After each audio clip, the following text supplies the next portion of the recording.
সুপ্রিয় সকল দুনিয়ার পথ প্রদর্শক মণ্ডলী, আশা করি মহান আল্লাহ রাব্বুল আলামিনের অশেষ মেহেরবানি ও দয়ায় আপনারা সবাই ভালো আছেন। অনেক সময় দেখা যায় মুয়াজ্জিনের সুমধুর কণ্ঠে সুরের আজান ভেসে আসে। তখন আকাশের দিকে মুখ করে কুকুরগুলো ঘেউ ঘেউ করে ডেকে ওঠে। অনেকের মনে প্রশ্ন জাগতে পারে, কুকুরগুলো আজান শোনা মাত্রই এত উচ্চস্বরে কেন ডাকে? এছাড়াও অনেকের মনে প্রশ্ন জাগতে পারে, রাতে কুকুরগুলো কেন ডাকে? কেননা আমরা অনেক সময় দেখি যে বা মধ্যরাতে বা রাতের যে কোনো সময় হঠাৎ দেখা যায় যে কুকুরগুলো আকাশের দিকে এমনভাবে তাকিয়ে আছে যেন কোনো কিছু দেখছে। সেদিকে তাকিয়ে কুকুরগুলো কান্নার মতো শব্দ করছে। চলুন এর কারণগুলো আমরা হাদিসের আলোকে জেনে নিই। বিষয়টি সম্পর্কে জানলে সত্যি আপনি অবাক হবেন যে রাতে কুকুর কেন কাঁদে বা কেন ডাকে। রাতের বেলা কুকুর ঘেউ ঘেউ করে, এ বিষয়ে হাদিসে এসেছে। জাবের ইবনে আবদুল্লাহ রাদিয়াল্লাহু আনহু তিনি বলেন, রাসূল বলেন, রাত্রিবেলা তোমরা যখন কুকুরের ঘেউ ঘেউ শব্দ এবং কান্নার শব্দ অথবা গাধার ডাক শুনতে পাও, তখন আল্লাহর কাছে আশ্রয় প্রার্থনা করো, কারণ এরা এমন কিছু দেখতে পায় যা তোমরা দেখতে পাও না। রাতের বেলা তোমরা আল্লাহর নাম স্মরণ করে ঘরের দরজাসমূহ বন্ধ করো। আল্লাহর নাম স্মরণ করে বন্ধকিত দরজা শয়তান খুলতে পারে না। তোমরা কলসিগুলোর মুখ ডেকে দেও, মশকের অর্থাৎ চামড়ার তৈরি পানির পাত্রের মুখ বেঁধে দেও এবং পাত্রগুলো উপুট করে রেখে দেও। আবু দাউদ, হাদিস নম্বর 1246। সুপ্রিয় দর্শক, তাহলে হাদিস দ্বারা বুঝতে পারলাম রাসূল বলেছেন, কুকুর যা দেখতে পায় মানুষ তা দেখতে পায় না। কুকুর শয়তানকে দেখতে পায়। এজন্যই পরক্ষণেই বলেছেন, অবশ্যই রাতের বেলা তোমাদের দরজাসমূহ বন্ধ করে দাও, বিসমিল্লাহ বল। এর অর্থ হচ্ছে, কুকুর তখনই ডাকে যখন সে শয়তানকে দেখতে পায়, বা এমনও হতে পারে যে কোনো ব্যক্তির কবরের আযাব হতে থাকলেও কুকুর সেটা দেখতে পায় ও শুনতে পারে। আমরা জানি রাসূল বলেছেন, বোবা জীবজন্তু পশুপাখি কবরের আযাব দেখতে ও শুনতে পারে। আজ আপনাদের জন্য কুকুর বিষয়ে কিছু কথা বলার চেষ্টা করব। আমাদের দেশে যত জানোয়ার আছে তার মধ্যে নিকৃষ্ট মানের জানোয়ার হচ্ছে কুকুর আর শুকুর। আমরা তো কুকুর দেখলেই লাথি দিয়ে দূরে সরিয়ে দেই এবং তাদের দেখলেই জুতা ছুঁড়ে মারতে ইচ্ছে করে। অথচ কুকুরের একটি ইতিহাস আছে যা হায়াতুল হাইবার নামক কিতাবে লেখা হয়েছে। আল্লাহর একজন বান্দা একদিন কোথাও যাওয়ার উদ্দেশ্যে রওনা হলেন। যেতে যেতে কিছু দূর যাওয়ার পর সে ব্যক্তি পথের ধারে একটি সুউচ্চ ভবন দেখতে পেলেন যা সে কখনোই দেখেনি। অনেক পুরাতন একটি বিল্ডিং, যা প্রায় 2 থেকে 400 বছর আগের। আমাদের দেশের প্রতিটি মানুষেরই সব কিছুতেই নতুন পছন্দ। আমরা সবাই জুতা বা কাপড় কিনতে গেলে আমরা আগে জিজ্ঞেস করি নতুন কি এসেছে, কিন্তু স্মৃতির অ্যালবামে কেউ নতুন কিছু রাখে না, মানুষ পুরাতনটাই রাখে। সেই ব্যক্তিটি পুরাতন বিল্ডিংটাকে ঘুরে ঘুরে দেখতে লাগল। হঠাৎ তার চোখে পড়ল একটি শিলালিপির দিকে, যেখানে খোদাই করে লেখা আছে, এই বিল্ডিং তৈরির ইতিহাস জানতে হলে অমুক গ্রামে যেতে হবে। এটি দেখে সেই ব্যক্তির মনে কৌতূহল আরও বৃদ্ধি পেল। সে উক্ত গ্রামের খোঁজে যেতে যেতে 2-3 কিলোমিটার চলে গেল। তারপর একটি গ্রামের কাছে গিয়ে একজন ব্যক্তিকে গ্রামের নাম জিজ্ঞাসা করল এবং শিলালিপিতে লেখা গ্রামের সাথে মিলে গেল। তারপর আল্লাহর সেই বান্দা লোকটি থেকে পুরাতন সেই বিল্ডিং এর ইতিহাস জানতে চাইল। লোকটি বললেন, জন্মের পর থেকেই সবাই এভাবে বিল্ডিংটি দেখেছে। এর ইতিহাস সম্পর্কে কারোই সুস্পষ্ট কিছুই জানা নেই। এমনকি আরও কিছু সংখ্যক মানুষকে জিজ্ঞেস করা হলো এবং তারাও একই কথা বললেন। তারপর সেই ব্যক্তি মন খারাপ করে চলে আসছিল এবং ভাবছিল, খোদাই করে কি তাহলে মিথ্যা কথা লেখা আছে? ভাবতে ভাবতে যখন গ্রামের শেষ প্রান্তে চলে আসলো, তখন তিনি একজন বৃদ্ধাকে দেখতে পেলেন।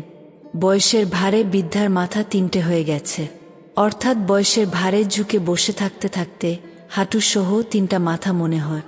এখনকার যুগে এই সকল বৃদ্ধাদের খুব একটা দেখা যায় না, কারণ এখন মানুষ 30 থেকে 60 বছরের মধ্যে ডিজিটাল যুগে ডিজিটাল প্রযুক্তির মাধ্যমেই বেশি মারা যায়।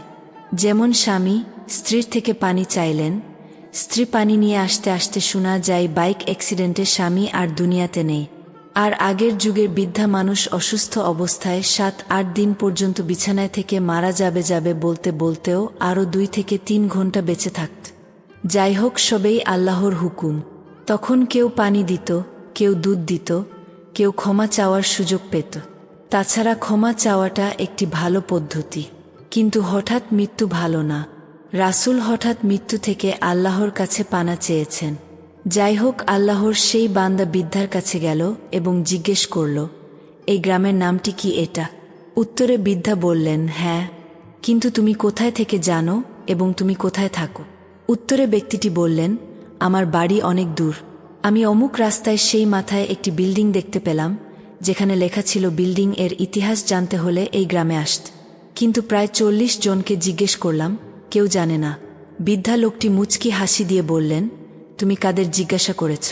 উত্তরে ব্যক্তিটি বললেন, যুবকদের। বৃদ্ধা বললেন, তারা কিভাবে বলবে?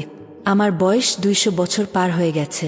আমি তো নিজেই বিল্ডিং এর তৈরি দেখিনি, শুনেছি আমার দাদার কাছে। বৃদ্ধার কথা শুনে যুবকের মনে স্বস্তি ফিরে আসলো।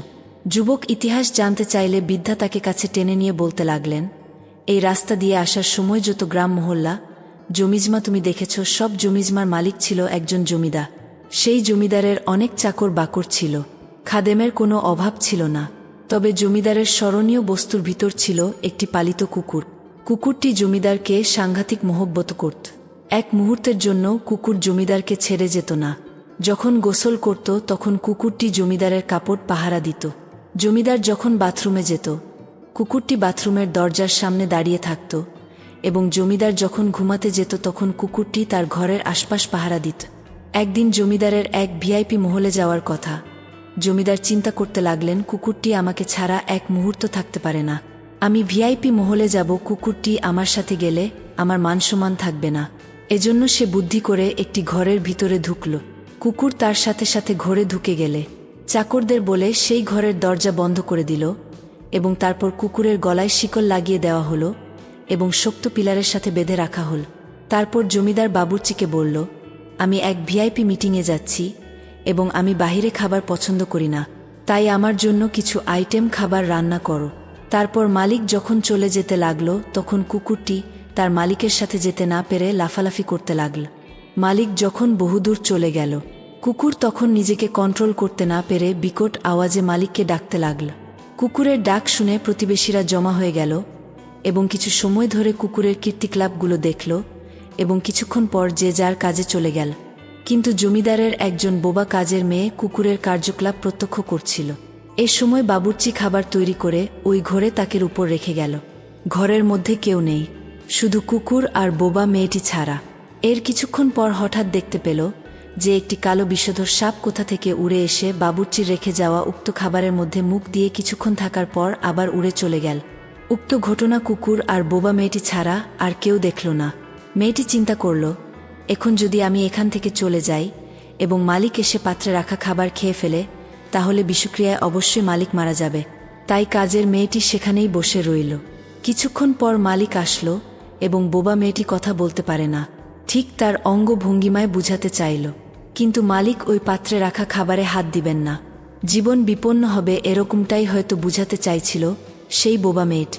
কিন্তু যেহেতু কাজের মেয়ে তার উপরে আবার বোবা, তাই জমিদার কাজের মেয়ের কথাবার্তায় কর্ণপাত না করে নিজ গতিতে খাবারের কাছে গিয়ে খাবারে হাত দিল। যেই জমিদার পাত্রে হাত লাগালো, অমনি শিকলে বন্দি কুকুরটি পাগলের মতো লাফালাফি করতে লাগল।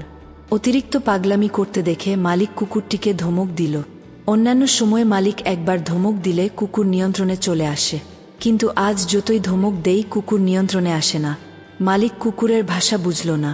এক পর্যায়ে যখন মালিক পাত্রটি নিয়ে মাটিতে রাখলেন, তখন কুকুরটির মাথা ছিঁড়ে যাওয়ার মতো অবস্থা করে ফেলল। কোনো রকমে পা দিয়ে ঠেলে মালিকের সামনে রাখা কিছু খাবার সে মাটিতে ফেলে দিল। যেইমাত্র খাবার মাটিতে ফেলে দিল, মালিক দেখে রাগ হয়ে গেল। এক পর্যায়ে ক্রোধে মালিক কুকুরটিকে কয়েকটি লাথি মারতে লাগল এবং কুকুর রক্তাক্ত হয়ে গেল। কিন্তু তারপরেও সে তার মিশন থেকে পিছপা হয়নি। কুকুরকে ধমকানো ও শাসানোর পরেও কুকুর থামে না। এক পর্যায়ে মালিক দাঁড়িয়ে ক্রোধে চিন্তা করলেন যে খাবারের মধ্যে কুকুরের পায়ের ছোঁয়া লেগেছে, সেই খাবার তো খাওয়া যাবে না। কুকুর শুধু চিন্তা করেছে, যদি মালিক খাবারে মুখ দেই তাহলে তো সে মালিককে আর বাঁচাতে পারবে না। কুকুর শুধু লাফালাফি করছে, মালিক যে তাকে লাথি মারছে, মালিক তার উপর অত্যাচার করছে। তার কর্মকাণ্ডে বিরক্ত, সেদিকে তার লক্ষ্য নেই। তাই মালিক চাকরদের বলল শিকল খুলে দিতে, এবং তারা খুলে দিল। কুকুরের বাঁধন যখন খুলে দেয়া হলো, তৎক্ষণাৎ কুকুর খাবারে মুখ দিয়ে খাবার খেয়ে ফেল। এটি দেখে মালিকের ক্রোধ আরও অধিক পরিমাণে বেড়ে গেল। মালিক দাঁড়িয়ে ক্রোধে ফোঁস ফোঁস করতে লাগল, যেন কুকুরকে আজ মেরেই ফেলবে। মনে মনে প্রস্তুতি নিল, আজ কুকুরটাকে আর রাখব না। কিন্তু সে দেখতে পেল 2 মিনিটের মধ্যে তার নিজেকে মারতে হলো না। কুকুরটি নিজে থেকেই আস্তে আস্তে দুর্বল হয়ে গেল, মুখ দিয়ে ফেনা পড়তে লাগল। এক পর্যায়ে জমিনে পড়ে গিয়ে হাত পা নাড়তে নাড়তে কুকুরটি শেষ নিঃশ্বাস ত্যাগ করল। মালিকের মস্তিষ্ক তখন খুলে গেল। ব্যাপার কি?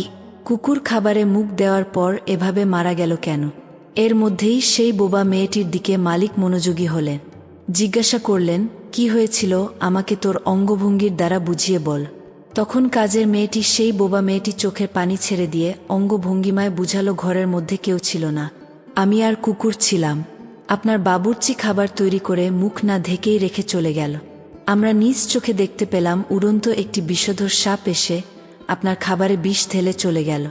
আমি চিন্তা করলাম, আমি যদি এখান থেকে চলে যাই, এমন অবস্থায় আপনি এসে যদি খাবারে মুখ দেন তাহলে আপনি বাঁচবেন না। এজন্য সব কাজ ফেলে আমি আপনাকে সাবধান করার জন্য এখানে বসে রইলাম। কিন্তু আপনি তো আমার কোনো কথাই শুনলেন না, আমাকে উপেক্ষা করলেন। আমি অনেকভাবে আপনাকে বুঝাতে চেয়েছিলাম, যেহেতু আমার গলার স্বর নেই, কিন্তু আপনি বুঝতে পারেননি। এক পর্যায়ে যখন আপনি সেই বিষযুক্ত খাবারে হাত দিলেন, তখন আপনার সেই কুকুরটি নিজেকে নিয়ন্ত্রণ করতে পারছিল না। কুকুরটি বিভিন্নভাবে বোঝাতে চেয়েছে, মালিক ওখানে হাত দিয়েন না। তারপরেও যখন আপনি খাওয়ার জন্য অগ্রসর হলেন, তখন কুকুরটি নিজের মাথা ছিঁড়ে যায়। এমন অবস্থায় নিজের সাথে যুদ্ধ করে পায়ে ঠেলে কিছুটা খাবার ফেলে দিল। তারপর ওই কুকুরটি চিন্তা করল, এখনো পাত্রের মধ্যে খাবার আছে, আপনি বিষাক্ত খাবার যদি খেয়ে ফেলেন তাহলে মালিককে বাঁচানো যাবে না। কুকুরটি আপনাকে অনেক বুঝাতে চেয়েছিল, কিন্তু আপনি বুঝলেন না, তাই কুকুরটি নিজের জীবন দিয়ে বুঝিয়ে দিল, কিন্তু আপনার কোনো ক্ষতি সে হতে দিল না।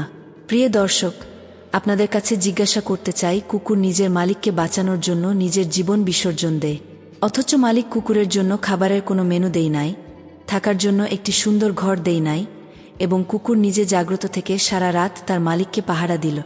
এবং যে মালিক কুকুরকে 2 দিন 3 দিন পর পর খাবার দিল, সে কুকুর যদি এমন মালিকের জন্য জীবন দেয়, তাহলে দুনিয়ার মানুষ, আমাদের মালিক তো আমাদের জন্য খাবারের মেনু দিয়েছেন, আমাদের মালিক তো থাকার জন্য উন্নত বাসস্থান করেছেন। শুধু তাই নয়, কুকুর যদি নিজে রাত জেগে মালিককে পাহারাদারি করে, আমাদের মালিক তো রাত জেগে আমাদের জন্য পাহারাদারি করে। শেষ পর্যন্ত যখন বোবা মেয়েটি থেকে জমিদার সব কথা জানলেন, জমিদার তখন চোখের পানি ছেড়ে অনেক সময় ধরে ক্রন্দন করলেন। জমিদার এর পরে ঘোষণা দিল যে কুকুর তার জীবন বিসর্জন দিয়ে আমার জীবন রক্ষার চেষ্টা করল। এই কুকুরের লাশ যেখানে সেখানে ফেলে দেয়া যায় না, যত কোটি টাকা লাগে তার স্মৃতিচারণের জন্য রাস্তার ধারে একটি বিল্ডিং বানিয়ে দেও। সেই বিল্ডিং এর ভেতরে কুকুরকে দাফন করা হবে, যাতে করে 100 বছর পর্যন্ত প্রভুভক্ত কুকুরের স্মৃতি দুনিয়ায় টিকে থাকে।